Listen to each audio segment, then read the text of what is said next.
Empuraan cinema വന്നു. Empuraan cinema ഞാൻ കണ്ടിട്ടില്ല, പക്ഷെ ആ സിനിമയുടെ കഥയെ സംബന്ധിച്ച് വലിയ പല ചർച്ചകളുണ്ടായി. കണ്ടോ റഷീദ്? കണ്ടോ? ഷമീറ കണ്ട്? സമയം കിട്ടിയില്ല. ആ സിനിമ പറയുന്ന കഥ എന്താണ്? നമുക്ക് പ്രതീക്ഷയില്ലേ പ്രിയപ്പെട്ടവർ? ഈ നിരാശക്കിടയിലും തങ്ങൾ പറഞ്ഞില്ലേ, ഈ ഒരു മഴ പെയ്ത് കഴിഞ്ഞാൽ ഒരു ശാന്തതയുണ്ട്, ഒരു സംശയം വേണ്ട. നോമ്പ് കഴിഞ്ഞ് പെരുന്നാൾ ഇപ്പോ നമ്മൾ ആഘോഷിച്ചേ ഉള്ളൂ. ഒരു നോമ്പുകാരനെ സംബന്ധിച്ചിടത്തോളം അത് കഴിഞ്ഞാൽ ഒരു പെരുന്നാളുണ്ട്, ഒരു സംശയം വേണ്ട. അത് സന്തോഷത്തിന്റെയും അത് ആഹ്ലാദത്തിന്റെയും ആശ്വാസത്തിന്റെയും പ്രതീക്ഷയുടെയും ഒരു കാര്യമാണ് ഒരു വിശ്വാസിയെ സംബന്ധിച്ചിടത്തോളം. ഈ കെട്ടകാലത്ത് ഒരു സിനിമ ഇറക്കാൻ ധൈര്യപ്പെട്ടില്ലേ പൃഥ്വിരാജ്? പൃഥ്വിരാജ് ലീഗുകാരനല്ല, അദ്ദേഹത്തിന്റെ രാഷ്ട്രീയം എന്താണെന്ന് എനിക്കറിയില്ല. ലീഗുകാരൻ എന്തായാലും അല്ല എന്ന് നമുക്കറിയാം. ആ കഥ എഴുതിയ തിരക്കഥ എഴുതിയ മുരളി ഗോപി എന്ത് വലിയ റിസ്ക് എടുത്തത്. നിർമ്മിച്ച ഗോകുലം ഗോപാലിന്റെ വീട്ടില് ഈട് കയറിയില്ലെന്ന്. അതിൽ അഭിനയിച്ച മോഹൻലാൽ ഖേദം പ്രകടിപ്പിച്ചെങ്കിലും ശരി, ഞാൻ ഈ യോഗത്തിൽ വെച്ച് ഒരു ലീഗ് പ്രവർത്തകൻ എന്ന നിലയിൽ മാത്രമല്ല, ഒരു മതേതരത്വത്തിൽ വിശ്വസിക്കുന്ന ഒരു ഇന്ത്യൻ പൗരൻ എന്ന നിലക്ക് ആ സിനിമയിൽ അഭിനയിച്ച മോഹൻലാലിനെ, ആ സിനിമക്ക് കഥ എഴുതിയ തിരക്കഥ എഴുതിയ മുരളി ഗോപിയെ, അത് സംവിധാനം ചെയ്ത പൃഥ്വിരാജിനെ, അത് നിർമ്മിച്ച ഗോകുലം ഗോപാലിനെ ആത്മാർത്ഥമായി അഭിനന്ദിക്കുകയാണ്, അഭിവാദ്യം ചെയ്യാണ്. ഇതൊരു ധൈര്യമാണ്, ഇതൊരു റിസ്ക്കാണ്. എന്താ പറഞ്ഞത്? 2002 ഗുജറാത്തിലെ കലാപാണ് നരേന്ദ്രമോദിയെ ഇന്ത്യയുടെ ഭരണത്തിലേക്ക് എത്തിച്ചത്. സത്യമല്ലേ? എന്താ സംശയം?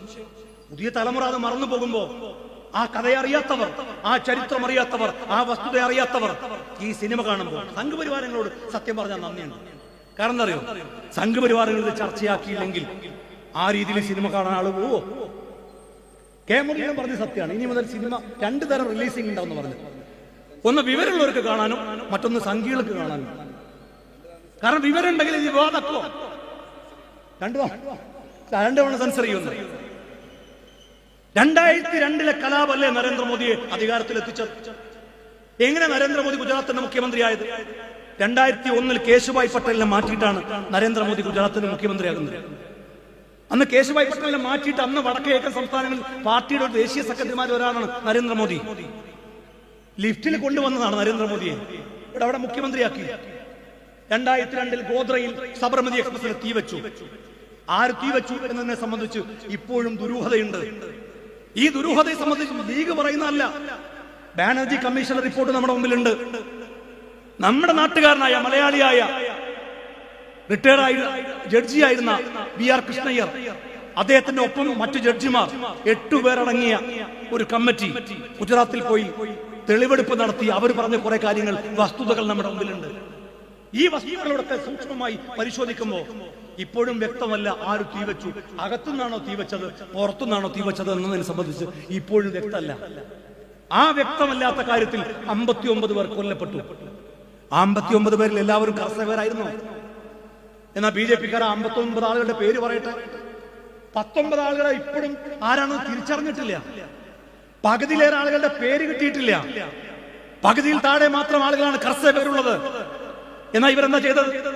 ഈ 59 പേരുടെയും മൃതദേഹങ്ങൾ എടുത്തിട്ട് ഗോദ്രയിൽ നിന്ന് അഹമ്മദാബാദിലേക്ക് മാർച്ച് നടത്തി. ആരാ അനുമതി കൊടുത്തത്? നരേന്ദ്രമോദി. അന്ന് ഗുജറാത്തിന്റെ മുഖ്യമന്ത്രിയാ. ഇതാരാ പറയുന്നത്? ലീഗിന്റെ ആരോപണമാണോ? അവിടെയുള്ള കോൺഗ്രസിന്റെ ആരോപണമാണോ? അവിടെയുള്ള IPS-കാരനായ സഞ്ജീവ് ഭട്ട് പറഞ്ഞതാ. പോലീസ് ഉദ്യോഗസ്ഥനായ RB ശ്രീകുമാർ പറഞ്ഞ അവർ കൊടുത്ത മൊഴി നമ്മുടെ മുമ്പിലില്ലേ? എന്നിട്ട് അഹമ്മദാബാദിലേക്ക് ഈ മൃതദേഹങ്ങളുമായി മാർച്ച് നടത്തിയിട്ട് അവിടെ കലാപുണ്ടാക്കി. 2000-ത്തിലധികം ആളുകളെയാണ് കൊന്നു തള്ളിയത്. അറിയോ? കൗസർ ബാനുവിന്റെ വയറ് കുത്തി തുറന്നിട്ട് ഗർഭശിശുവിനെ ശൂലത്തിൽ കോർത്തെടുത്ത് നിങ്ങൾ അഗ്നികുണ്ഡത്തിലേക്ക് വലിച്ചെറിഞ്ഞിട്ടില്ലേ? ബിൽക്കീസ് ബാനുവിനെ ക്രൂരമായി ബലാത്സംഗം ചെയ്തിട്ടില്ലേ? അരോധ പാർട്ടിയിൽ നിങ്ങൾ കൂട്ടക്കൊല നടത്തിയിട്ടില്ലേ? ബസ് ബേക്കറിയിൽ നിങ്ങൾ കൂട്ടക്കൊല നടത്തിയിട്ടില്ലേ? ഇസാൻ ജാഫ്രിയെ നിങ്ങൾ കൊന്നുതള്ളിയില്ലേ? കോൺഗ്രസിന്റെ MP ആയിരുന്നില്ലേ? 2000-ത്തിലധികം ആളുകളെയാണ് നിങ്ങൾ കൊന്നുതള്ളിയത്. നിഷേധിക്കാൻ കഴിയോ? എന്നിട്ട് നിങ്ങൾ എന്താ ചെയ്തത്? ഇതിനെല്ലാം മൗനാനുവാദം നൽകിയില്ലേ? ഗുജറാത്ത് മുഖ്യമന്ത്രിയായ നരേന്ദ്രമോദി മൗനാനുവാദം നൽകി. എതിരായി പറയാൻ വന്ന അന്നത്തെ ആഭ്യന്തരമന്ത്രി ഹരീഷ് പാണ്ഡ്യ ദുരൂഹമായ സാഹചര്യത്തിൽ കൊല്ലപ്പെട്ടില്ലേ? അതിനെ സംബന്ധിച്ച് ഒരുപാട് വെളിപ്പെടുത്തലുകൾ പിന്നീട് പുറത്തു വന്നില്ലേ? ഈ യാഥാർത്ഥ്യങ്ങൾ നമ്മുടെ മുമ്പിൽ നിൽക്കുന്നു. പ്രാണായൂബും ആശിഷ് കേത്തനും ഈ ദുരൂഹതകളെ സംബന്ധിച്ച്, ഈ കൊലപാതകങ്ങളെ സംബന്ധിച്ച് പിന്നീട് പുസ്തകം എഴുതിയില്ല. നമ്മുടെ മുമ്പിൽ ഇപ്പോഴും ഇല്ലേ? എന്നിട്ടോ നരേന്ദ്രമോദി എന്താ ചെയ്തത്? 2003 നടക്കേണ്ട നിയമസഭാ തെരഞ്ഞെടുപ്പ് 2002 തന്നെ ഗുജറാത്ത് തിരിച്ചുവിട്ടു നിയമസഭ. നിങ്ങൾ ഓർക്കണം, 2002 ഒരു കൊല്ലം മുമ്പ് ഗുജറാത്തിൽ നേരത്തെ തെരഞ്ഞെടുപ്പ് നടത്തി. ഈ കലാപത്തിന് ശേഷം മഹാഭൂരിപക്ഷത്തിൽ നരേന്ദ്രമോദി അധികാരത്തിൽ വന്നു.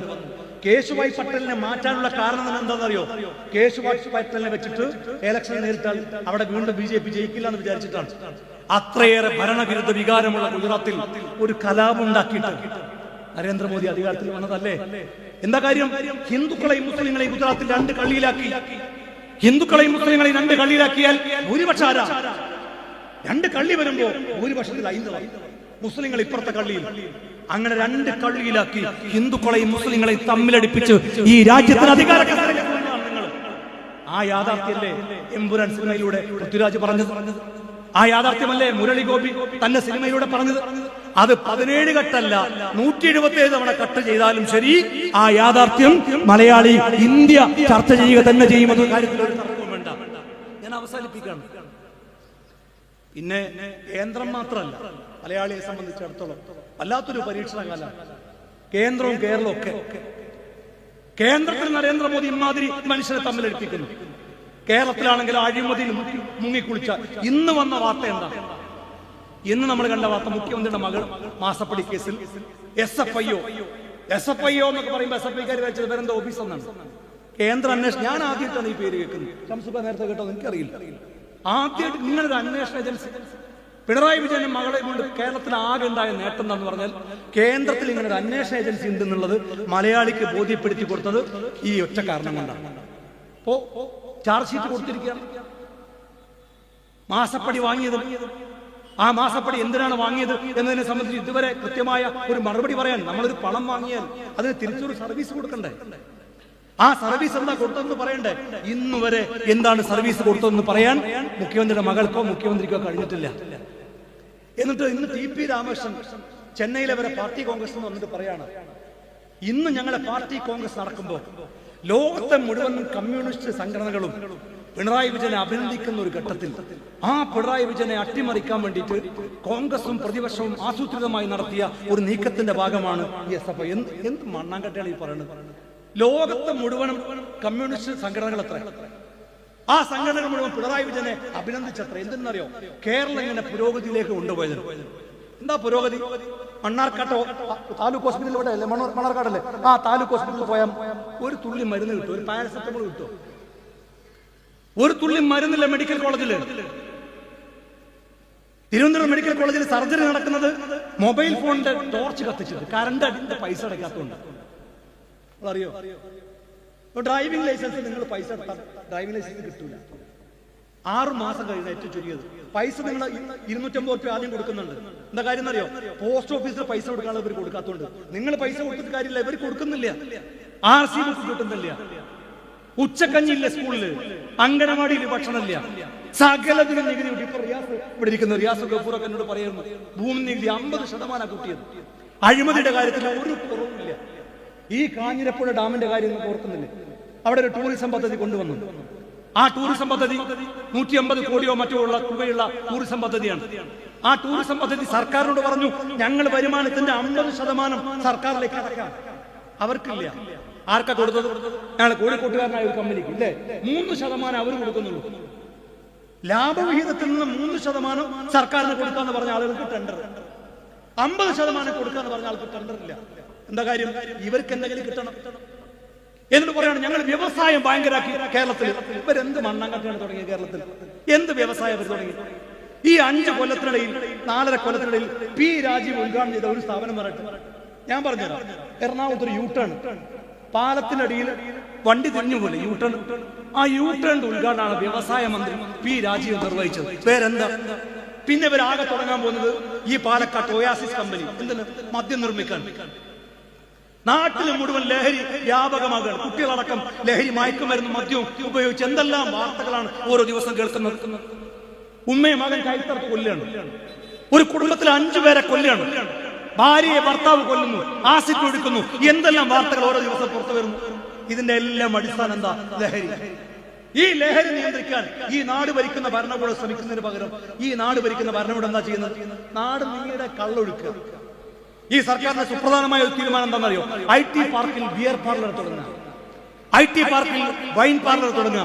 ഞാൻ ചോദിക്കട്ടെ, ഇവിടെ വന്നു പോയ കുഞ്ഞാലിക്കുട്ടി സാഹിബ് വ്യവസായ മന്ത്രിയായിരിക്കുന്ന സമയത്ത് എന്തെല്ലാം IT പാർക്ക്, ഇൻഫ്രാ, സ്റ്റാർട്ടപ്പുകൾ, എന്തെല്ലാം പദ്ധതികളാണ് മലയാളിക്ക് വേണ്ടി കൊണ്ടുവന്നത്. ഇവർ ആ IT പാർക്കിൽ ബിയർ പാർലർ തുടങ്ങുക, വൈൻ പാർലർ തുടങ്ങുക. മദ്യനിർമ്മാണ കമ്പനി ഒയാസിസ് എന്ന് പറയുന്ന മദ്യനിർമ്മാണ കമ്പനി പാലക്കാട് തുടങ്ങുക. ഇതല്ലേ ഇവർ ചെയ്യുന്നത്? ലഹരിയിലേക്ക് ഈ നാടിനെ തള്ളിവിടുക, കൊച്ചു കുട്ടികളടക്കം. ഇപ്പൊ കഴിഞ്ഞ കുറെ ദിവസമായിട്ട് പത്രങ്ങൾ നമ്മൾ കാണുന്ന വാർത്ത എന്താണ്? മയക്കുമരുന്ന് പിടികൂടി, MDMA പിടികൂടി. ഈ MDMA എന്നൊക്കെയുള്ള പേര് കേട്ടത് SFI എന്നുള്ള പേര് മാത്രമല്ല കേട്ടോ, MDMA എന്നൊക്കെ പേര് കേട്ട് സത്യം പറഞ്ഞാൽ പിണറായി വിജയൻ കേരളം ഭരിക്കുമ്പോ, ഞാൻ ഒരു സമരവുമായി ബന്ധപ്പെട്ട് തിരുവനന്തപുരത്ത് ജയിലിൽ പോകുമ്പോൾ എന്റെ കൂടെ കുറെ യൂത്ത് ലീഗിലെ ആൾക്കാരൊക്കെ ഞങ്ങൾ ഒന്നിച്ചാണല്ലോ ജയിലിൽ പോകുന്നത്. സമരവുമായി ബന്ധപ്പെട്ട് ഞങ്ങൾ ജയിലിന്റെ സെല്ലിലേക്ക് കയറുമ്പോൾ സെല്ലിൽ ആദ്യം കുറച്ച് ആൾക്കാരുണ്ട്, അവിടെ വേറെ എന്തോ കേസുകൾക്ക് വന്നാണ്. അപ്പൊ അവർ ഞങ്ങളോട് ചോദിച്ചു, എന്താ നിങ്ങളുടെ കേസ് എന്ന് ചോദിച്ചു. അപ്പൊ എന്റെ കൂടെയുള്ള ഒരു യൂത്ത് ലീഗ് പ്രവർത്തകർ പറഞ്ഞു, ഞങ്ങൾ ലീഗിന്റെ കേസാന്ന് പറഞ്ഞു. ഇവൻ അങ്ങനെ പറഞ്ഞു, ലീഗിന്റെ കേസാന്ന് പറഞ്ഞു. ഇവൻ അവരോട് ചോദിച്ചു, നിങ്ങളുടെ കേസ് എന്താന്ന് ചോദിച്ചു. അപ്പൊ അവർ പറഞ്ഞു MDMന്റെ കേസാന്ന്. അപ്പൊ ഇവൻ എന്നോട് ചോദിക്കും, അതേതാ പാർട്ടി? ഞാൻ പറഞ്ഞത് മഞ്ചേശ്വരത്തുള്ള പാർട്ടിയാണ്. കാരണം അവൻ കേട്ടിട്ടില്ല, അവനെ കുറ്റം പറഞ്ഞിട്ട് കാര്യമില്ല. ഇപ്പൊ നിങ്ങൾ നാട്ടിലെ കുട്ടികളോടൊക്കെ ചോദിച്ചു, MDMA എന്നൊക്കെ പറഞ്ഞാൽ എന്താ സാധാരണ കൊച്ചു കുട്ടികൾക്ക് വരെ അറിയാം. കഞ്ചാവ് എന്നൊക്കെ പറഞ്ഞാൽ കുട്ടികൾക്ക് ഇപ്പൊ ഒരു പ്രശ്നമല്ല, അതെന്തോ ആയുർവേദം എന്നൊക്കെ കുട്ടികൾ പറയുന്നത്. ഈ പിണറായി വിജയൻ നാട് ഭരിക്കുമ്പോ ഇത്രയേറെ ലഹരി, കഴിഞ്ഞ ഈ വിവാദങ്ങളൊക്കെ ഉണ്ടായപ്പോ MDMA വ്യാപകമായി പിടിക്കുന്നു. അപ്പൊ എന്താ, ഇത് പിടിക്കാൻ ഇവർക്ക് അറിയാഞ്ഞിട്ടാണോ? ഇത് പിടിക്കാൻ ഇവർക്ക് അറിയാഞ്ഞിട്ടാണോ? ഇനി പിടിച്ചിട്ട് ജയിലിൽ പോയ എന്താ അവസ്ഥ? ജയിലിൽ പോയാൽ നിങ്ങൾ വിചാരിക്കും ലഹരിയൊക്കെ അതോടെ അവസാനിച്ചു പോകുന്നു. ഏറ്റവും വലിയ കച്ചവടം നടക്കുന്നത് ജയിലിലാണ്. ഞാൻ പൂജപ്പുര ജയിലിന് എന്റെ കണ്ണുകൊണ്ട് കണ്ടതാണ്. പൂജപ്പുര ജയിലിന്റെ ഒരു മതിലിന്റെ അപ്പുറത്ത്, ഗഫൂർ കോൽക്കുളത്തിലൊക്കെ ഇവിടെ ഇരിക്കുന്നുണ്ട്, ഒരു പൂജപ്പുര ജയിലിന്റെ ഒരു മതിലിന്റെ അപ്പുറത്ത് സെൻട്രൽ ജയിലാണ്, ഇപ്പുറത്ത് ജില്ലാ ജയിൽ. ഞങ്ങൾ ജില്ലാ ജയിലിൽ ഇരിക്കുക. ജില്ലാ ജയിലിലെ സെല്ല്, ജില്ലാ ജയിലിലെ സെല്ലെന്ന് റബ്ബർ ബാൻഡിൽ പൈസ കൊടുക്കിയിട്ട് ഇവിടുന്ന് അങ്ങോട്ട് കയറാം. അപ്പൊ അവിടുന്ന് സാധനം ഇങ്ങോട്ട് എറിയും, ഉണ്ട് കഞ്ചാവ്, മയക്കുമരുന്ന്. ഞാൻ ചോദിച്ചിട്ട് എന്താ സംഭവം? കച്ചവടം, ഇവിടുന്ന് പൈസ അങ്ങോട്ട് എറിഞ്ഞാൽ സാധനം ഇങ്ങോട്ട് ഇങ്ങോട്ട് വേണമെന്ന് ചോദിച്ചു. ജയിലിൽ വരുന്ന ആൾക്ക് ഏറ്റവും വലിയ കച്ചവടം ജയിലുകളിൽ നടക്കുകയാണ്. കാരണം എന്താ? ഇതൊന്നും പരിശോധിക്കാൻ. കാരണം അവിടെ കൊടിസുനിയും കിർമാണി മനോജും ഒക്കെ ഉണ്ട്. ആ കൊടിസുനിയും കിർമാണി മനോജിനെയൊക്കെ പരിശോധിക്കാനുള്ള ധൈര്യമുള്ള പോലീസുകാർക്കുണ്ടോ? അവർക്ക് ഇഷ്ടം പോലെ പരോൾ കൊടുക്കല്ലേ? അങ്ങനെ ജയിലുകൾ ഈ നാട്ടില് ഇവർ മാറ്റുമ്പോ സാധാരണക്കാരന് രക്ഷയുണ്ടോ? ഈ കുട്ടികളൊക്കെ പിന്നെ ലഹരിക്ക് അടിമയാകുന്ന വല്ല കാര്യമുണ്ടോ? അതുകൊണ്ട് പ്രിയപ്പെട്ടവരെ, നരേന്ദ്രമോദിക്കെതിരെ മാത്രമല്ല, ഞാൻ ഈ ഓഫീസ് പൂർണ്ണമായും നടന്നു കണ്ടു. ഞാൻ ഒറ്റ വാക്കിൽ പറയട്ടെ, വളരെ മനോഹരമായിട്ടുണ്ട്, അതിഗംഭീരമായിട്ടുണ്ട്. ഇതിനു വേണ്ടി കഠിനാധ്വാനം ചെയ്ത ഒരുപാട് ആളുകളുണ്ട്. ഒരുപാട് ആളുകൾ സാമ്പത്തികമായി സഹായിച്ചിട്ടുണ്ട്. ഒരുപാട് ആളുകൾ കഷ്ടപ്പെട്ടിട്ടുണ്ട്. നേതാക്കന്മാർ മാത്രമല്ല, ഒരുപാട് അണികൾ, സാധാരണക്കാർ. ഞാൻ ഇതിനു വേണ്ടി ഒരു കല്ലെടുത്ത് വെച്ച ആൾ മുതൽ ഇതിനുവേണ്ടി ഓടി നടന്ന മുഴുവൻ ആളുകളെയും പാർട്ടിയുടെ ഒരു എളിയ പ്രവർത്തകൻ എന്ന നിലയിൽ അഭിനന്ദിക്കുകയാണ്, അഭിവാദ്യം ചെയ്യുകയാണ്. നമ്മളിനി വലിയൊരു ഓഫീസിന്റെ ഉദ്ഘാടനത്തിന് കാത്തു നിൽക്കുകയാണ്. മെയ് 25-ാം തീയതി രാജ്യ തലസ്ഥാനത്ത് മുസ്ലിം ലീഗിന്റെ അഖിലേന്ത്യാ ഓഫീസിന്റെ ഉദ്ഘാടന കർമ്മം നിർവഹിക്കാനിരിക്കുകയാണ്. അതിന്റെ നായകൻ കുഞ്ഞാലിക്കുട്ടി സാഹിബാണ് ഇപ്പോൾ ഇവിടെ നിന്ന് ഇറങ്ങിപ്പോയത്. പാർട്ടി അതിൻ്റെ ഒരു വളരെ സന്തോഷകരമായ അതിൻ്റെ പ്രതാപകാലത്തിലൂടെ നടന്നു പോവുകയാണ്. രാജ്യ തലസ്ഥാനത്തൊക്കെ ഒരു ഓഫീസ് ഉണ്ടാക്കാൻ കഴിയുമെന്ന് നമ്മുടെ പൂർവികർ സ്വപ്നം കണ്ടിരുന്നില്ല. ഞാൻ ഡൽഹിയിലെ ആ ഓഫീസ് പോയി കണ്ടിരുന്നു.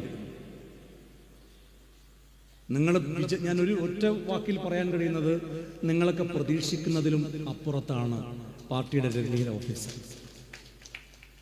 നമുക്കെല്ലാവർക്കും സന്തോഷിക്കാം, കാരണം നമ്മുടെ സംഭാവനയാണ്. ഖാദർ മൊയ്തീൻ സാഹിബ് മുസ്ലിം ലീഗിന്റെ സംസ്ഥാന കമ്മിറ്റിയിൽ കഴിഞ്ഞ ദിവസം പറഞ്ഞു,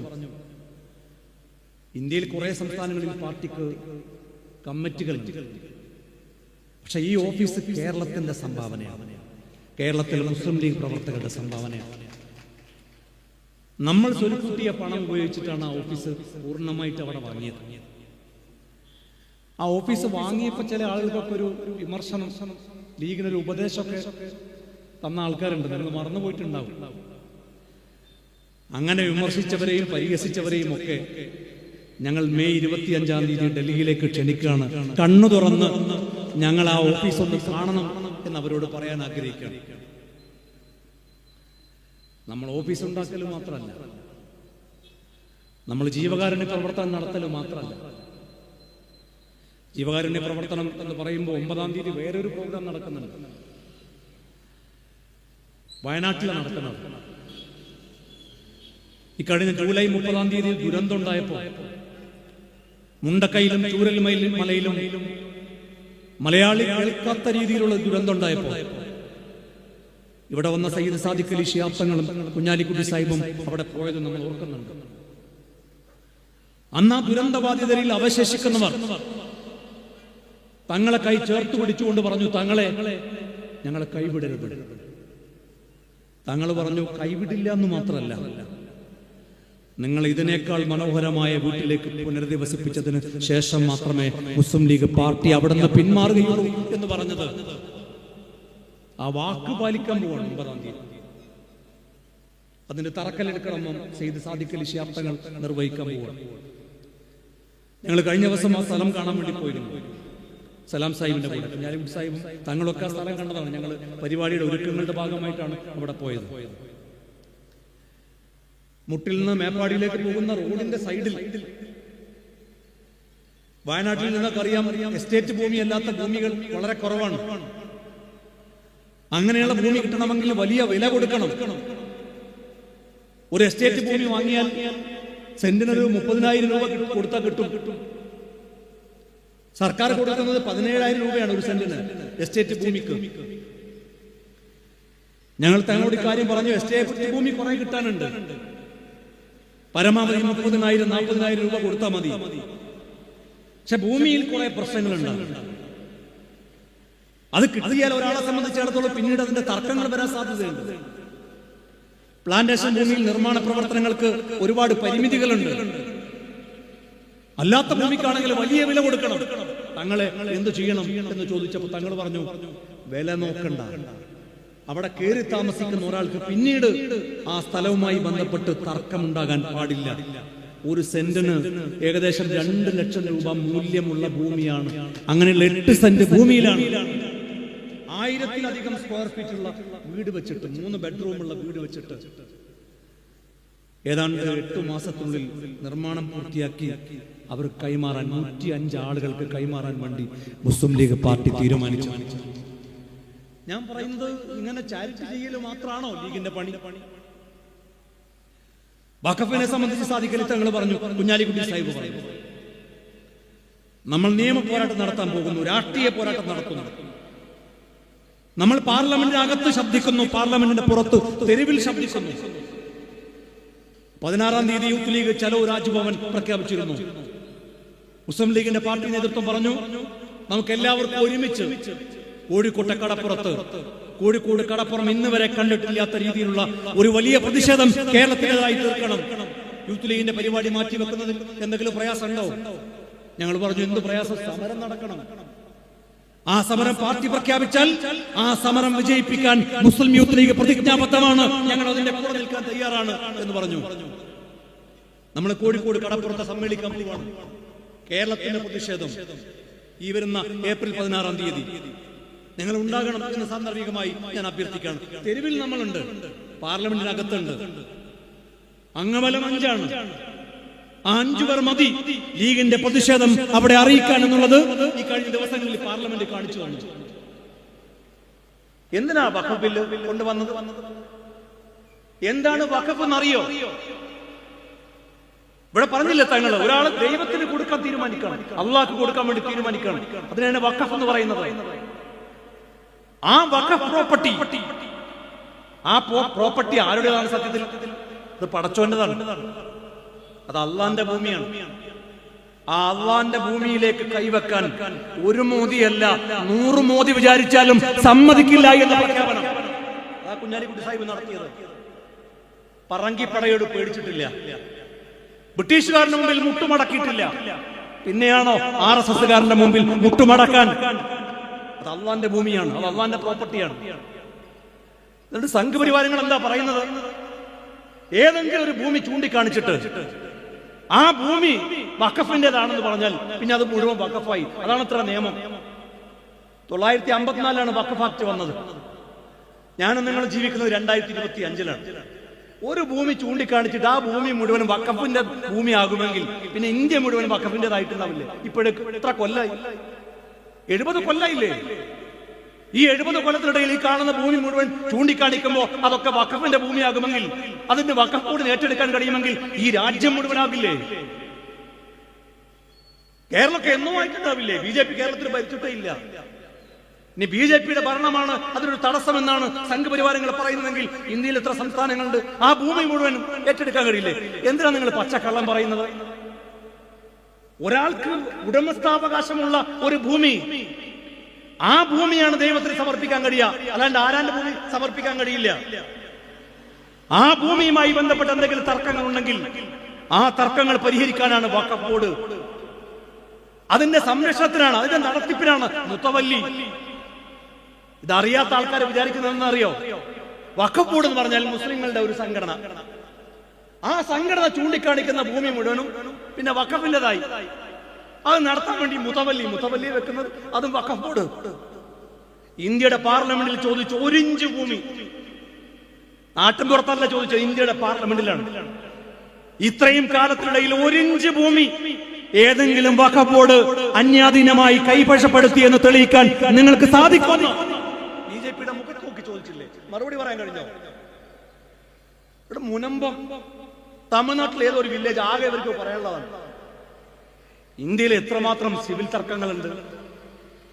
ഇന്ത്യയിൽ ഭൂമികളുമായി ബന്ധപ്പെട്ട് എന്തെല്ലാം തർക്കങ്ങളുണ്ട്? തർക്കങ്ങൾ ഉണ്ടാവില്ലേ? മുനമ്പുമായി ബന്ധപ്പെട്ട് സയ്യിദ് സാദിഖ് അലി ശിഹാബ് തങ്ങൾ എന്താ പറഞ്ഞത്? അവിടെ താമസിക്കുന്നവരെ കുടിയൊഴിപ്പിക്കാൻ പാടില്ല. ആ ഭൂമിയുമായി ബന്ധപ്പെട്ട് തർക്കമുണ്ട്. പക്ഷെ ആ തർക്കങ്ങൾ എന്താണെങ്കിലും ശരി, അവിടെ താമസിക്കുന്നവരെ കുടിയൊഴിപ്പിക്കാൻ പാടില്ല എന്ന് പറഞ്ഞ നേതാവിന്റെ പേരാണ് പാണക്കാട് സയ്യിദ് സാദിഖ് അലി ശിഹാബ് തങ്ങൾ. കേരളം അങ്ങനെയല്ലേ? മുസ്ലിം സംഘടനയുടെ യോഗം മുഴുവൻ വിളിച്ചില്ലേ? ആ യോഗം ഒറ്റക്കെട്ടായി പറഞ്ഞില്ലേ? സർക്കാരിനോട് ആ പ്രശ്നം രമ്യമായി പരിഹരിക്കണം എന്ന് പറഞ്ഞില്ലേ? ഇത് സർക്കാർ ഉണ്ടാക്കിയതാണ്. ഈ വഖഫ് പ്രശ്നം, മുനമ്പത്തെ പ്രശ്നം സർക്കാർ ഉണ്ടാക്കിയതാണ്. അത് വഖഫ് ബോർഡിന്റെ പ്രശ്നമല്ല, അത് വഖഫ് ആക്ടിന്റെ പ്രശ്നമല്ല, അത് ഇന്ത്യയുടെ പാർലമെന്റിൽ ഒരു പുതിയ ബില്ല് കൊണ്ടുവരാത്തതിന്റെ പ്രശ്നമല്ല. അങ്ങനെയാണെങ്കിൽ ഈ ബില്ല് കൊണ്ടുവന്ന പ്രശ്നം തീരുമോ? എന്താ നിയമവിദഗ്ധർ പറയുന്നത്? ഈ ബില്ല് കൊണ്ടുവന്നാലും ശരി, ഈ ബില്ല് പാസ്സാക്കിയാലും ശരി, മുനമ്പത്തെ പ്രശ്നം തീരാൻ പോകുന്നില്ല. ലീഗ് നേരത്തെ പറഞ്ഞില്ലേ ഇത് കോടതിക്ക് പുറത്ത് പരിഹരിക്കണം, സർക്കാർ അതിന് മുൻകൈ എടുക്കണമെന്ന്. എന്നിട്ട് ഈ മുനമ്പം ചൂണ്ടിക്കാണിച്ചുകൊണ്ട് നാട് നീളെ വിദ്വേഷം ഉണ്ടാക്കുക, ക്രൈസ്തവരെയും മുസ്ലിങ്ങളെയും തമ്മിൽ തെറ്റിക്കാൻ നോക്കുക. ഈ പാർലമെന്റിൽ ഈ ബില്ല് അവതരിപ്പിക്കുമ്പോൾ ജബൽപൂരിൽ ക്രൈസ്തവ വൈദികരെ അതിക്രൂരമായി ആക്രമിച്ചില്ലേ RSSകാർ? ഇന്ത്യയുടെ പാർലമെന്റിൽ ചർച്ച ചെയ്യണമെന്ന് പറഞ്ഞില്ലേ? ജബൽപൂരിലെ മലയാളികളായ വൈദികരെ അടക്കം RSSകാർ ആക്രമിച്ചില്ലേ? എത്ര ചർച്ചകളാണ് RSSകാർ തകർത്തത്? ഇത് മുസ്ലിങ്ങൾക്ക് നേരെ നടക്കുന്ന മാത്രം അക്രമമാണോ? നിങ്ങൾ ആലോചിക്കേണ്ട കാര്യം, ഇന്ത്യയുടെ പാർലമെന്റിൽ പാസ്സാക്കുന്ന നിയമങ്ങൾ ഇപ്പൊ എന്തൊക്കെയാണ്? ഒരു 10 കൊല്ലം മുമ്പ് UP രാജ്യം ഭരിച്ചിരുന്നല്ലോ. അന്ന് ഇന്ത്യയുടെ പാർലമെന്റ് പാസ്സാക്കിയ നിയമങ്ങൾ എന്താ? ഭക്ഷ്യസുരക്ഷാ നിയമം. എന്താ ഭക്ഷ്യസുരക്ഷാ നിയമം? ഇന്ത്യയിൽ ഒരാളും പട്ടിണി കിടക്കാൻ പാടില്ല, അവന് ഭക്ഷണം കൊടുക്കണം നിർബന്ധമാണ്, സ്റ്റേറ്റിന് ഉത്തരവാദിത്തമാണ്. 3 കിലോ അരി കിട്ടുന്നില്ലേ? എന്താ കാര്യം? സ്ത്രീകൾക്ക്, ഗർഭിണികൾക്ക് ഭക്ഷണം കിട്ടുന്നില്ലേ? അംഗനവാടി വഴി അംഗനവാടികളിലെ കുട്ടികൾക്ക് ഭക്ഷണം കൊടുക്കുന്നില്ലേ? സ്കൂളിലെ കഞ്ഞി കൊടുക്കുന്നില്ലേ? എങ്ങനെയാ കൊടുക്കുന്നത് നിങ്ങൾ വിചാരിച്ചത്? നരേന്ദ്രമോദി കൊടുക്കുന്നതാണോ? പിണറായി വിജയൻ കൊടുക്കുന്നതാണോ? UPA ഗവൺമെന്റ് ഇന്ത്യയുടെ പാർലമെന്റിൽ പാസാക്കിയ ഭക്ഷ്യസുരക്ഷാ നിയമം. കോൺഗ്രസ് രാജ്യം ഭരിക്കുമ്പോൾ, UPA രാജ്യം ഭരിക്കുമ്പോൾ, അഹമ്മദ് സാഹിബ് കേന്ദ്രമന്ത്രിസഭയിൽ ഇടം കിട്ടിയപ്പോ ഇന്ത്യയുടെ പാർലമെന്റിൽ കൊണ്ടുവന്ന നിയമങ്ങൾ ഭക്ഷ്യസുരക്ഷാ നിയമം, റൈറ്റ് ടു ഇൻഫർമേഷൻ ആക്ട് ഇന്ത്യയുടെ പാർലമെന്റിൽ കൊണ്ടുവന്നതാ. വിദ്യാഭ്യാസ അവകാശ നിയമം, 6 വയസ്സ് മുതൽ 14 വയസ്സ് വരെയുള്ള കുട്ടികൾക്ക് നിർബന്ധവും സൗജന്യമായ വിദ്യാഭ്യാസം കൊടുക്കണം, ഇന്ത്യയുടെ പാർലമെന്റ് കൊണ്ടുവന്നതാ. ദേശീയ തൊഴിലുറപ്പ് നിയമം, അറിയില്ലേ? തൊഴിലുറപ്പിനെ കുറിച്ച് വിശദീകരിച്ച് പറയേണ്ടതില്ലല്ലോ. ഈ നിയമങ്ങളാണ് ഒരു കാലത്ത് ഇന്ത്യയുടെ പാർലമെന്റ് പാസ്സാക്കിയതെങ്കിൽ ഇപ്പൊ കൊണ്ടുവരുന്ന ബില്ല് എന്താ? മുത്തലാഖ്, CANRC, കാശ്മീരിന്റെ പ്രത്യേക പദവി എടുത്തു കളയ, വഖഫ് നിയമം. ഒരു സമുദായത്തെ മാത്രം ലാക്കാക്കി ഒരു സമുദായത്തെ ശത്രുവാക്കി പ്രഖ്യാപിക്കുക, എന്നിട്ട് ആ സമുദായത്തെ മാത്രം ലാക്കാക്കി ഇന്ത്യയിൽ നിയമങ്ങൾ കൊണ്ടുവരിക. ഞാലിക്കുട്ടി സാഹിബ് പറഞ്ഞില്ലേ, നിങ്ങൾ എത്ര നിയമം കൊണ്ടുവന്നാലും ശരി, നിങ്ങൾ പൗരത്വ ഭേദഗതി കൊണ്ടുവന്നപ്പോ എന്തായിരുന്നു പറഞ്ഞത്? മുസ്ലിങ്ങളുടെ പൗരത്വം മുഴുവൻ എടുത്തു കളയാൻ പോവുകയാണ്, നിങ്ങൾ പാകിസ്ഥാനിലേക്ക് പോകേണ്ടി വരും, ഞങ്ങൾ ജനിച്ച മണ്ണാണ് ഈ മണ്ണെങ്കിൽ ഇവിടെ തന്നെ മരിക്കുമെന്ന് അന്ന് പാണക്കാട് സയ്യിദ് ഹൈദർ അലി ശിഹാബ് തങ്ങൾ പ്രഖ്യാപിച്ചത്, ഷഹീൻബാഗിൽ വെച്ച് പ്രഖ്യാപിച്ചത് ഞാൻ ഓർക്കുകയാണ്. നമ്മൾ ജനിച്ച മണ്ണാണിത്. എന്തിനാ ഇന്ത്യയുടെ പാർലമെന്റ് വഖഫ് ആക്ട് ഉണ്ടാക്കാൻ വേണ്ടി തീരുമാനിച്ചത് 954? അത് ഇന്ത്യയുടെ ഭരണഘടന നൽകുന്ന ഉറപ്പാണ്. ഈ രാജ്യത്തെ ന്യൂനപക്ഷങ്ങളുടെ പ്രോപ്പർട്ടികൾ, അവരുടെ മതപരമായ പ്രോപ്പർട്ടികൾ, സ്വത്തുക്കൾ, സ്ഥാപനങ്ങൾ ഭൂരിപക്ഷത്തിന് അധികാരം കിട്ടിയാൽ അവർ കയ്യേറുമെന്ന് പേടിച്ചിട്ടാണ് ഇന്ത്യയുടെ ഭരണഘടനാ ശില്പിയിൽ ഭരണഘടനയിൽ തന്നെ ആർട്ടിക്കിൾ 25 മുതൽ 30 വരെ എഴുതി വെച്ചത്. ആ ഭരണഘടനയുടെ ഭാഗമായിട്ടാണ് ഇന്ത്യയിൽ ഈ ആക്ട് നിലവിൽ വന്നത്. ഇനി ചോദിക്കട്ടെ, കയ്യേറ്റം തടയാനാണെങ്കിൽ സത്യത്തിൽ ഇന്ത്യയുടെ പാർലമെന്റ് പാസ്സാക്കേണ്ട നിയമം എന്താ? ആരാ ബാബരി മസ്ജിദ് കയ്യേറിയത്? ആരാ ബാബരി പള്ളി തകർത്തത്? ആരാണ് ഗ്യാൻ ബാബിയിൽ അവകാശവാദം ഉന്നയിക്കുന്നത്? ആരാണ് മധുര പള്ളിയിൽ അവകാശവാദം ഉന്നയിക്കുന്നത്? ഇന്ത്യയിലെ എന്തെല്ലാം പള്ളികളിൽ മാത്രമാണോ? ചർച്ചുകളിൽ. ഈ കേരളത്തിലെ പാലായിൽ പോലും ഒരു ചർച്ചിൽ അവകാശവാദം ഉന്നയിക്കുന്നില്ലേ സംഘപരിവാരങ്ങൾ? ഒരു പ്രതിഷ്ഠ കിട്ടിയെന്ന് പറഞ്ഞ്, ഒരു പ്രതിമ കിട്ടിയെന്ന് പറഞ്ഞ്, ഒരു വിഗ്രഹം കിട്ടിയെന്ന് പറഞ്ഞ് ഇന്ത്യയിലെ ഏതെല്ലാം ആരാധനാലയങ്ങളിലാണ് RSSകാർ അവകാശവാദം ഉന്നയിക്കുന്നത്? ഈ രാജ്യത്തെ മുസ്ലിങ്ങളല്ല അവകാശവാദം ഉന്നയിക്കുന്നത്. ഈ രാജ്യത്തെ ക്രൈസ്തവരല്ല അവകാശവാദം ഉന്നയിക്കുന്നത്. ഈ രാജ്യത്ത് അനാവശ്യമായി ഭൂമിയിൽ അവകാശവാദം ഉന്നയിച്ച് ഈ രാജ്യത്തെ സംഘർഷം ഉണ്ടാക്കുന്നത് നിങ്ങളാണ്. അത് ഫലപ്രദമായി ഇന്ത്യയുടെ പാർലമെന്റിൽ പറഞ്ഞില്ലേ കോൺഗ്രസ്? ചില ആൾക്കാർ പറയണം രാഹുൽ ഗാന്ധി മുണ്ടിയില്ലത്ര, പ്രിയങ്ക ഗാന്ധി പാർലമെന്റിൽ വന്നിട്ടില്ലത്ര. ആരാണ് രാഹുൽ ഗാന്ധിക്ക് മാർക്കിടാനായത്? ഈ രാഹുൽ ഗാന്ധിയല്ലേ പ്രതിപക്ഷം ഛിന്ന ഭിന്നമായി പോകും എന്ന് പറഞ്ഞ ഘട്ടത്തിൽ വഖഫ് ബില്ല് മാത്രം മതി ഇന്ത്യ മുന്നണിയെ തകർക്കാനെന്ന് BJP അവകാശവാദം ഉന്നയിച്ചപ്പോൾ, അതും എപ്പോഴാ ബില്ല് വരുന്നെന്ന് അറിയുന്നത്? തലേന്ന് ഉച്ചക്ക് 1-ാം തീയതി ഉച്ചക്ക് അഡ്വൈസറി മീറ്റിംഗിലാണ് ഈ ബില്ല് പിറ്റേന്ന് വരുന്നു എന്ന കാര്യം തന്നെ അനൗൺസ് ചെയ്യുന്നത്. രാഹുൽ ഗാന്ധി ഇന്ത്യ മുന്നണിയുടെ യോഗം വിളിച്ചു. ഛിന്നഭിന്നമായി പോയോ? 232 ആളുകളാണ് ആ ഭേദഗതിക്ക് എതിരായി വോട്ട് ചെയ്തത്. അനുകൂലമായി വോട്ട് ചെയ്തത് 288. 56 വോട്ടിന്റെ വ്യത്യാസമുള്ളത്. കേവലം 56 വോട്ടിന്റെ വ്യത്യാസം എങ്ങനെ സാധിച്ചു? അതിന് നേതൃത്വം കൊടുത്ത നേതാവിന്റെ പേരാണ് രാഹുൽ ഗാന്ധി. ഒരു സെല്യൂട്ട് കൊടുക്കണ്ടേ രാഹുൽ ഗാന്ധിക്ക്? ഈ കെട്ടകാലത്ത് ഈ മനുഷ്യനല്ലേ. ഇന്ന് നിങ്ങൾ വാർത്ത കണ്ടോ? നിങ്ങൾ ആ മനുഷ്യന് സമൻസ് വന്നിട്ടുണ്ട്. എന്താണെന്നറിയോ? സവർക്കർക്കെതിരായി സംസാരിച്ചത്. സവർക്കർ ഗാന്ധിയെ കൊന്ന കേസിൽ പ്രതിയാണ് എന്ന് പറഞ്ഞതിന്, സവർക്കർ ഗാന്ധിയെ കൊന്ന ഘാതകനാണ് എന്ന് പറഞ്ഞതിന് ഇന്ന് കോടതി സമൻസ് അയച്ചിട്ടുണ്ട്. ആ കോടതിയുടെ മുമ്പിൽ ഹാജരാകാതെ മാപ്പ് പറയാൻ ഞാൻ സവർക്കറല്ല എന്ന് ധൈര്യത്തോടെ പറഞ്ഞ ആ രാഹുൽ ഗാന്ധിക്ക് മാർക്കിടാണ് ചില ആൾക്കാർ. സൈബർ സഖാക്കളൊക്കെ പറയുന്നത് ഞങ്ങൾ പാർട്ടി സമ്മേളനത്തിന് അവിടെ പോയി, ഞങ്ങളുടെ നേതാക്കന്മാർ. നിങ്ങൾ എപ്പോഴാണ് പോയത്? നിങ്ങൾ പാർട്ടി സമ്മേളനത്തിന് പാർലമെന്റ് പങ്കെടുക്കാതെ സ്പീക്കർക്ക് കത്ത് കൊടുത്തു, നിങ്ങൾ പോയി. എന്നിട്ട് ചാനൽ അത് വാർത്തയായപ്പോഴാണ് നിങ്ങൾ പോയത്. രാഹുൽ ഗാന്ധി പ്രസംഗിച്ചിട്ടില്ല അത്ര. എത്ര മനോഹരായിട്ടാണ് KC വേണുഗോപാൽ പറഞ്ഞത്, എത്ര മനോഹരായിട്ടാണ് ഹൈബി ഈഡൻ പ്രസംഗിച്ചത്. എന്ത് റിസ്ക് ആണ് കോൺഗ്രസ് എടുത്തത് പ്രിയപ്പെട്ടവരെ. ഇക്കഴിഞ്ഞ പാർലമെന്റ് ഇലക്ഷനിൽ പോലും നരേന്ദ്രമോദി എന്താ പറഞ്ഞത്? ഹിന്ദു സ്ത്രീകളുടെ താലിമാല വരെ പറിച്ചിട്ട് മുസ്ലിങ്ങൾക്ക് കൊടുക്കും കോൺഗ്രസ് അധികാരത്തിൽ വന്നാൽ. നരേന്ദ്രമോദിയാ പ്രസംഗിച്ചത്. ഈ നാട്ടിലെ മണ്ണാർക്കാട്ടെ ഒരു RSS നേതാവല്ല, കോൺഗ്രസ് മുസ്ലിം പാർട്ടിയാണ് എന്ന് വ്യാപകമായി പ്രചരിപ്പിച്ചിട്ട് അധികാരത്തിൽ തുടരുന്നവരാണ് നരേന്ദ്രമോദിയും സംഘവും. അങ്ങനെ ഒരു ആക്ഷേപം രാജ്യവ്യാപകമായി നോർത്ത് ഇന്ത്യയിൽ അടക്കം നിങ്ങൾക്കറിയാം. പാകിസ്ഥാന്റെ കൊടിയാണെന്നാണ് വയനാട്ടിലെ ലീഗിന്റെ കൊടി കാണുമ്പോൾ അവർ പറയുന്നത്. BJPക്ക് അറിയാഞ്ഞിട്ടല്ല, RSSന് അറിയാഞ്ഞിട്ടല്ല, കോൺഗ്രസിനെ മുസ്ലിം പാർട്ടിയാക്കുക, എന്നിട്ട് ഭൂരിപക്ഷത്തെ കൂടെ നിർത്തുക. എന്നിട്ടും കോൺഗ്രസ് പറഞ്ഞു, KC വേണുഗോപാൽ ഇന്ന് മാധ്യമങ്ങളോട് പറഞ്ഞില്ലേ, എന്തെല്ലാം നഷ്ടങ്ങൾ ഉണ്ടായാലും ശരി, എത്ര തോൽവികൾ ഉണ്ടായാലും ശരി, ഈ രാജ്യത്തെ ന്യൂനപക്ഷങ്ങളെ പാർശ്വവൽക്കരിക്കുന്ന ഒരു നിയമത്തിന്റെ കൂടെ നിൽക്കാൻ ഇന്ത്യൻ നാഷണൽ കോൺഗ്രസ്. ആ KC വേണുഗോപാലിന് ഒരു സെല്യൂട്ട് കൊടുക്കണ്ടേ നമ്മൾ? എത്ര മനോഹരായിട്ടാണ്. ആരൊക്കെ സംസാരിക്കണം, സഭയിൽ ആരൊക്കെ മിണ്ടണം എന്നൊക്കെ തീരുമാനിക്കുന്നത് അതാ പാർട്ടിയുടെ കാര്യമല്ലേ. അവരെന്ത് പറഞ്ഞു എന്നല്ലേ നോക്കേണ്ടത്. ഇത് മുഴുവനും കോർഡിനേറ്റ് ചെയ്തിട്ട് 232 ആളുകളെ കൊണ്ട് അതിനെതിരായി വോട്ട് ചെയ്യിപ്പിച്ചിട്ട് രാഹുൽ ഗാന്ധി പുറത്തേക്ക് ഇറങ്ങുമ്പോ ഇമാതിരി വർത്താനാണോ സൈബർ സഖാക്കളെ നിങ്ങൾ പറയേണ്ടത്? നിങ്ങൾക്ക് അതിനുള്ള ഒരു അർഹതയുണ്ടോ? അതിനുള്ള അല്പമെങ്കിലും അർഹതയുണ്ടോ നിങ്ങൾക്ക്? എമ്പുരാൻ സിനിമ വന്നു. എമ്പുരാൻ സിനിമ ഞാൻ കണ്ടിട്ടില്ല, പക്ഷെ ആ സിനിമയുടെ കഥയെ സംബന്ധിച്ച് വലിയ പല ചർച്ചകളുണ്ടായി. കണ്ടോ റഷീദ്? കണ്ടോ? ഷമീറ ഉണ്ട്? സമയം കിട്ടിയില്ല. ആ സിനിമ പറയുന്ന കഥ എന്താണ്? നമുക്ക് പ്രതീക്ഷയില്ലേ പ്രിയപ്പെട്ടവര്? ഈ നിരാശക്കിടയിലും തങ്ങൾ പറഞ്ഞില്ലേ, ഈ ഒരു മഴ പെയ്ത കഴിഞ്ഞാൽ ഒരു ശാന്തതയുണ്ട്, ഒരു സംശയം വേണ്ട.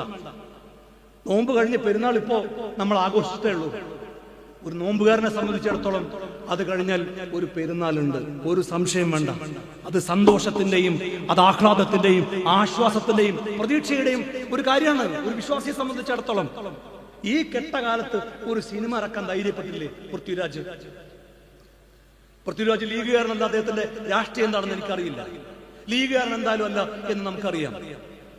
ആ കഥ എഴുതിയ തിരക്കഥ എഴുതിയ മുരളി ഗോപി എന്ത് വലിയ റിസ്ക് എടുത്തത്. അത് നിർമ്മിച്ച ഗോകുലം ഗോപാലിന് വീട്ടിൽ ഈട് കയറിയില്ലെന്ന്. അതിൽ അഭിനയിച്ച മോഹൻലാൽ ഖേദം പ്രകടിപ്പിച്ചെങ്കിലും ശരി, ഞാൻ ഈ യോഗത്തിൽ വെച്ച് ഒരു ലീഗ് പ്രവർത്തകൻ എന്ന നിലയിൽ മാത്രമല്ല, ഒരു മതേതരത്വത്തിൽ വിശ്വസിക്കുന്ന ഒരു ഇന്ത്യൻ പൗരൻ എന്ന നിലക്ക് ആ സിനിമയിൽ അഭിനയിച്ച മോഹൻലാലിനെ, ആ സിനിമക്ക് കഥ എഴുതിയ തിരക്കഥ എഴുതിയ മുരളി ഗോപിയെ, അത് സംവിധാനം ചെയ്ത പൃഥ്വിരാജിനെ, അത് നിർമ്മിച്ച ഗോകുലം ഗോപാലിനെ ആത്മാർത്ഥമായി അഭിനന്ദിക്കുകയാണ്, അഭിവാദ്യം ചെയ്യാണ്. ഒരു ധൈര്യമാണ്, ഒരു റിസ്ക്കാണ്. എന്താ പറഞ്ഞത്? 2002 ഗുജറാത്തിലെ കലാപാണ് നരേന്ദ്രമോദിയെ ഇന്ത്യയുടെ ഭരണത്തിലേക്ക് എത്തിച്ചത്. സത്യമല്ലേ? എന്താ സംശയം? പുതിയ തലമുറ അത് മറന്നു പോകുമ്പോ ആ കഥയെ അറിയാത്തവർ, ആ ചരിത്രം അറിയാത്തവർ, ആ വസ്തുത അറിയാത്തവർ ഈ സിനിമ കാണുമ്പോൾ സംഘപരിവാരങ്ങളോട് സത്യം പറഞ്ഞാൽ നന്ദിയുണ്ട്. കാരണം എന്താ അറിയോ? സംഘപരിവാരങ്ങൾ ഇത് ചർച്ചയാക്കിയില്ലെങ്കിൽ ആ രീതിയിൽ സിനിമ കാണാൻ ആള് പോവോ? കെ മുരളീധരൻ പറഞ്ഞ സത്യമാണ്. ഇനി മുതൽ സിനിമ 2 തരം റിലീസിംഗ് ഉണ്ടാവും പറഞ്ഞു. ഒന്ന് വിവരമുള്ളവർക്ക് കാണാനും മറ്റൊന്ന് സംഘികൾക്ക് കാണാനും.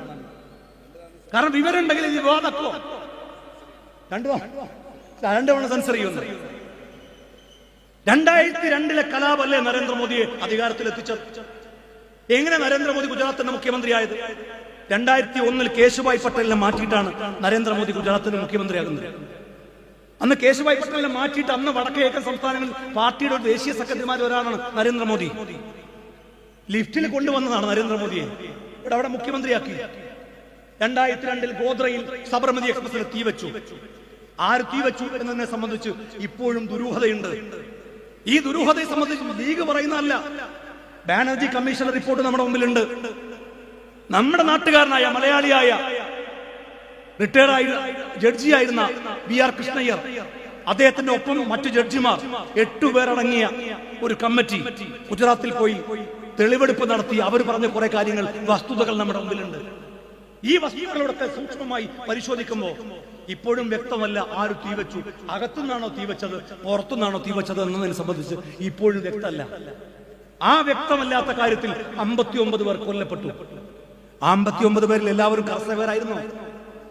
എന്നാൽ BJP-ക്കാർ 59 ആളുകളുടെ പേര് പറയട്ടെ. 19 ആളുകളെ ഇപ്പോഴും ആരാണ് തിരിച്ചറിഞ്ഞിട്ടില്ല. പകുതിയിലേറെ ആളുകളുടെ പേര് കിട്ടിയിട്ടില്ല. പകുതിയിൽ താഴെ മാത്രം ആളുകളാണ് കർഷകരുള്ളത്. എന്നാൽ ഇവരെന്താ ചെയ്തത്? ഈ 59 പേരുടെയും മൃതദേഹങ്ങൾ എടുത്തിട്ട് ഗോദ്രയിൽ നിന്ന് അഹമ്മദാബാദിലേക്ക് മാർച്ച് നടത്തി. ആരാ അനുമതി കൊടുത്തത്?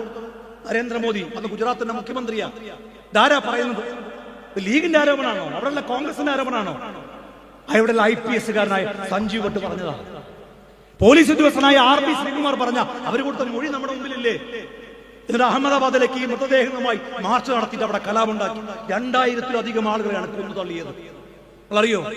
കൗസർ ബാനുവിന്റെ വയറ് കുത്തി തുറന്നിട്ട് ഗർഭസ്ഥ ശിശുവിനെ ശൂലത്തിൽ കോർത്തെടുത്ത് നിങ്ങൾ അഗ്നികുണ്ഡത്തിലേക്ക് വലിച്ചെറിഞ്ഞിട്ടില്ലേ? ബിൽക്കീസ് ബാനുവിനെ ക്രൂരമായി ബലാത്സംഗം ചെയ്തിട്ടില്ലേ? അരോധ പാർട്ടിയിൽ നിങ്ങൾ കൂട്ടക്കൊല നടത്തിയിട്ടില്ലേ? ബസ് ബേക്കറിയിൽ നിങ്ങൾ കൂട്ടക്കൊല നടത്തിയിട്ടില്ലേ? ഇസാൻ ജാഫ്രിയെ നിങ്ങൾ കൊന്നുതള്ളിയില്ലേ? കോൺഗ്രസിന്റെ MP ആയിരുന്നില്ലേ?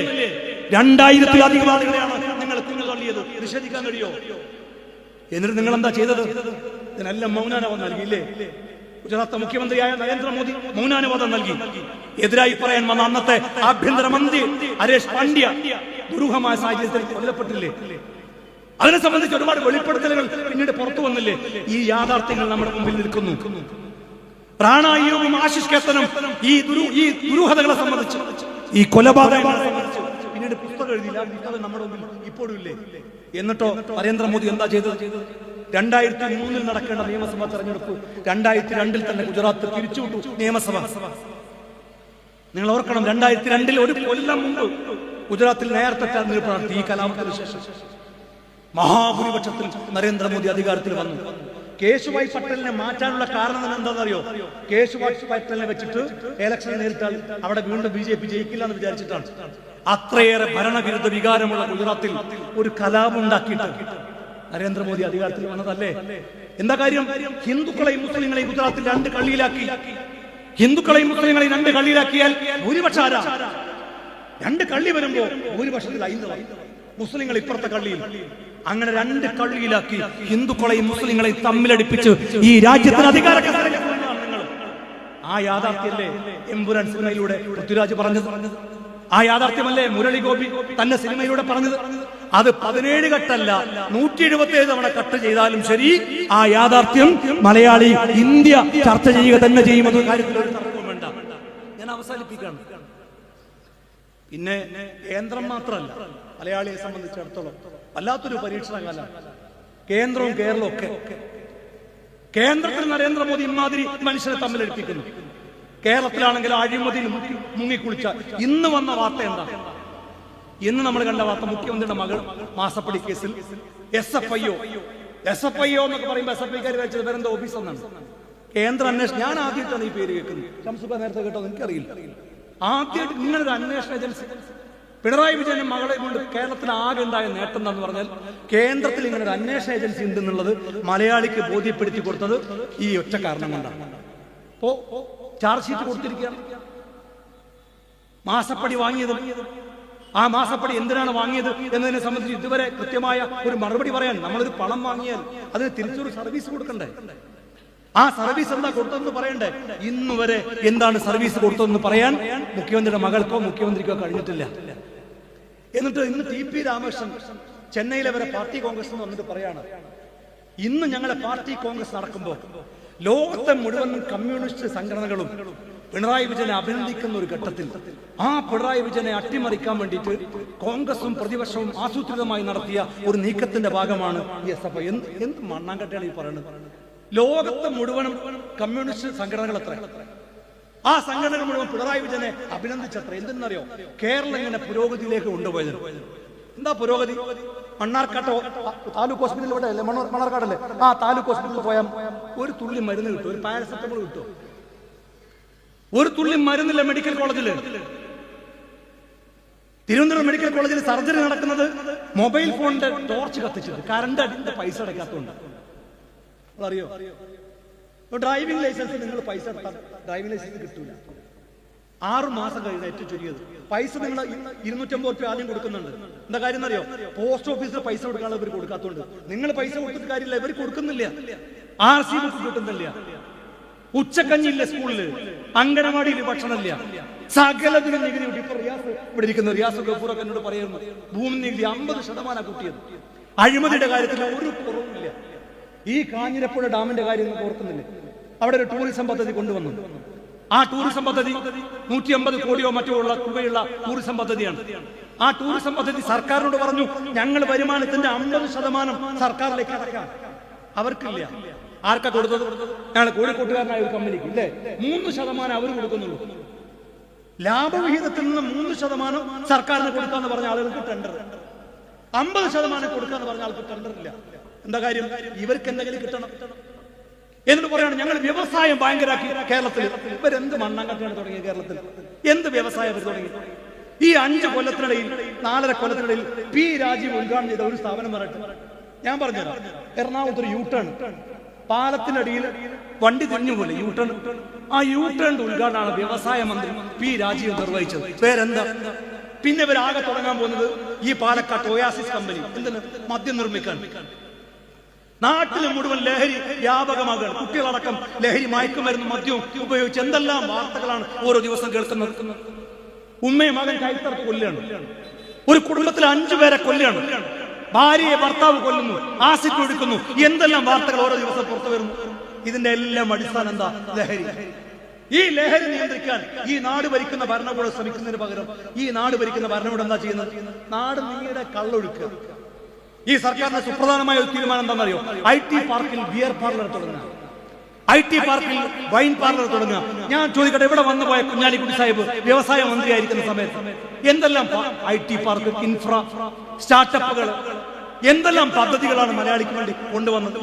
ഇവർ ആ IT പാർക്കിൽ ബിയർ പാർലർ തുടങ്ങുക, വൈൻ പാർലർ തുടങ്ങുക. മദ്യനിർമ്മാണ കമ്പനി ഒയാസിസ് എന്ന് പറയുന്ന മദ്യനിർമ്മാണ കമ്പനി പാലക്കാട് തുടങ്ങുക. ഇതല്ലേ ഇവർ ചെയ്യുന്നത്? ലഹരിയിലേക്ക് ഈ നാടിനെ തള്ളിവിടുക, കൊച്ചു കുട്ടികളടക്കം. ഇപ്പൊ കഴിഞ്ഞ കുറെ ദിവസമായിട്ട് പത്രങ്ങൾ നമ്മൾ കാണുന്ന വാർത്ത എന്താണ്? മയക്കുമരുന്ന് പിടികൂടി, MDMA പിടികൂടി.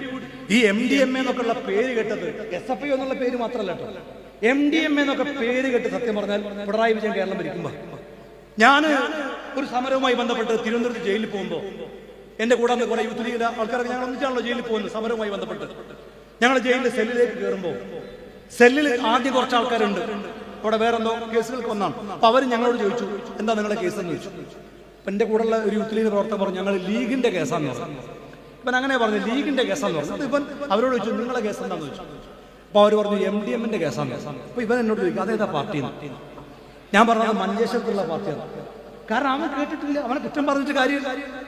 ഇപ്പൊ നിങ്ങൾ നാട്ടിലെ കുട്ടികളോടൊക്കെ ചോദിച്ചു, MDMA എന്നൊക്കെ പറഞ്ഞാൽ എന്താ സാധാരണ കൊച്ചു കുട്ടികൾക്ക് വരെ അറിയാം. കഞ്ചാവ് എന്നൊക്കെ പറഞ്ഞാൽ കുട്ടികൾക്ക് ഇപ്പൊ ഒരു പ്രശ്നമല്ല, അതെന്തോ ആയുർവേദം എന്നൊക്കെ കുട്ടികൾ പറയുന്നത്. ഈ പിണറായി വിജയൻ നാട് ഭരിക്കുമ്പോൾ ഇത്രയേറെ ലഹരി, കഴിഞ്ഞ ഈ വിവാദങ്ങളൊക്കെ ഉണ്ടായപ്പോ MDMA വ്യാപകമായി പിടിക്കുന്നു. അപ്പൊ എന്താ, ഇത് പിടിക്കാൻ ഇവർക്ക് അറിയാഞ്ഞിട്ടാണോ? ഇത് പിടിക്കാൻ ഇവർക്ക് അറിയാഞ്ഞിട്ടാണോ? ഇനി പിടിച്ചിട്ട് ജയിലിൽ പോയ എന്താ അവസ്ഥ? ജയിലിൽ പോയാൽ നിങ്ങൾ വിചാരിക്കും ലഹരിയൊക്കെ അതോടെ അവസാനിച്ചു പോകുന്നു. ഏറ്റവും വലിയ കച്ചവടം നടക്കുന്നത് ജയിലിലാണ്. ഞാൻ പൂജപ്പുറ ജയിലിനെ എന്റെ കണ്ണുകൊണ്ട് കണ്ടതാണ്. പൂജപ്പുറ ജയിലിന്റെ ഒരു മതിലിന്റെ അപ്പുറത്ത്, ഗഫൂർ കോൽക്കുളത്തിലൊക്കെ ഇവിടെ ഇരിക്കുന്നുണ്ട്, ഒരു പൂജപ്പുര ജയിലിന്റെ ഒരു മതിലിന്റെ അപ്പുറത്ത് സെൻട്രൽ ജയിലാണ്, ഇപ്പുറത്ത് ജില്ലാ ജയിൽ. ഞങ്ങൾ ജില്ലാ ജയിലിൽ ഇരിക്കുക. ജില്ലാ ജയിലിലെ സെല്ലിൽ റബ്ബർ ബാൻഡിൽ പൈസ കൊടുക്കിയിട്ട് ഇവിടുന്ന് അങ്ങോട്ട് കയറാം. അപ്പൊ അവിടുന്ന് സാധനം ഇങ്ങോട്ട് എറിയും, എന്ത്? കഞ്ചാവ്, മയക്കുമരുന്ന്. ഞാൻ ചോദിച്ചിട്ട് എന്താ സംഭവം? കച്ചവടം, ഇവിടുന്ന് പൈസ അങ്ങോട്ട് ഇറങ്ങാൻ സാധനം ഇങ്ങോട്ട് ഇങ്ങോട്ട് വേണമെന്ന് ചോദിച്ചു. ജയിലിൽ വരുന്ന ആൾക്ക് ഏറ്റവും വലിയ കച്ചവടം ജയിലുകളിൽ നടക്കുകയാണ്. കാരണം എന്താ? ഇതൊന്നും പരിശോധിക്കാൻ. കാരണം അവിടെ കൊടി സുനിയും കിർമാണി മനോജും ഒക്കെ ഉണ്ട്. ആ കൊടി സുനിയും കിർമാണി മനോജിനെയൊക്കെ പരിശോധിക്കാനുള്ള ധൈര്യമുള്ള പോലീസുകാർക്കുണ്ടോ? അവർക്ക് ഇഷ്ടം പോലെ പരോൾ കൊടുക്കല്ലേ? അങ്ങനെ ജയിലുകൾ ഈ നാട്ടില് ഇവര് മാറ്റുമ്പോ സാധാരണക്കാരന് രക്ഷയുണ്ടോ? ഈ കുട്ടികളൊക്കെ പിന്നെ ലഹരിക്ക് അടിമയാകുന്ന വല്ല കാര്യമുണ്ടോ? അതുകൊണ്ട് പ്രിയപ്പെട്ടവരെ, നരേന്ദ്രമോദിക്കെതിരെ മാത്രമല്ല, ഈ നാട് ഭരിച്ച് കുട്ടിച്ചോറാക്കുന്ന പിണറായി വിജയൻ സർക്കാരിനെതിരെയും അതിരൂക്ഷമായ സമരങ്ങൾക്ക് നേതൃത്വം കൊടുക്കേണ്ട സമയമാണ്. അതിന് പ്രചോദനമാകട്ടെ ഈ സമ്മേളനം എന്ന് ആഗ്രഹിച്ചുകൊണ്ട്, ആശംസിച്ചുകൊണ്ട് ഞാൻ വാക്കുകൾ അവസാനിപ്പിക്കുന്നു. അഭിവാദ്യങ്ങൾ. ജയ് മുസ്ലിം.